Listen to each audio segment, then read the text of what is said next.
हमें ये सौभाग्य मिला है कि इस सुंदर प्रदेश में हम लोगों ने जन्म लिया और हमें उत्तराखंडी कहा जाता है।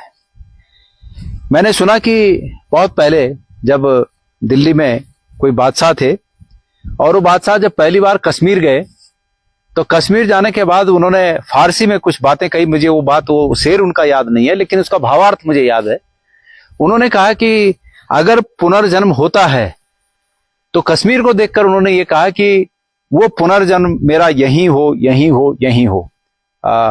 कमेंट में अगर कोई मेरे परिचित लोग इसको देख रहे हो तो कमेंट में उस शेर को जरूर लिखिएगा, क्योंकि बहुत लोग इसको जानते होंगे कि वो कौन सा शेर था। मुझे वो फारसी का वो शेर याद नहीं है, पर उन्होंने भावार्थ ये था कि उन्होंने कश्मीर को देखकर, कश्मीर की सुंदरता को देखकर वो बहुत ही आह्लादित हो गए, खुश हो गए, और उस खुशी में उन्होंने कहा कि अगर पुनर्जन्म कहीं हो तो दोबारा यहीं हो, यहीं हो, यहीं हो।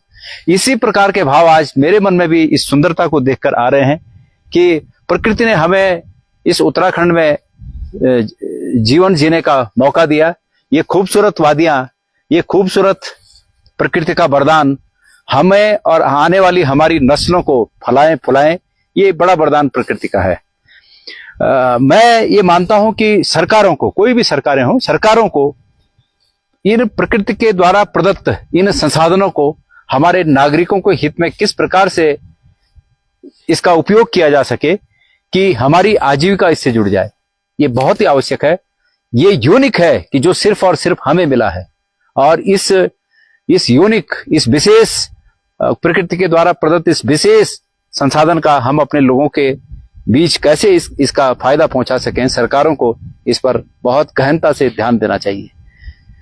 क्योंकि हम आज सत्ता में नहीं है, लेकिन ये माना जाता है लोकतंत्र में कि विपक्ष रास्ता दिखाता है और सत्ता पक्ष अगर वो रास्ता उचित हो तो उचित उस दिखाए हुए रास्ते पर पूरे प्रदेश को ले जाने का काम करता है। तो आज भी ये हमारी सुंदरता, पूरे प्रदेश में इस प्रकार के बहुत से स्पॉट हैं। ये सुंदरता सरकार को आमंत्रित कर रही है कि सरकार आए और सरकार की नजरें इनायत हों। धन्यवाद।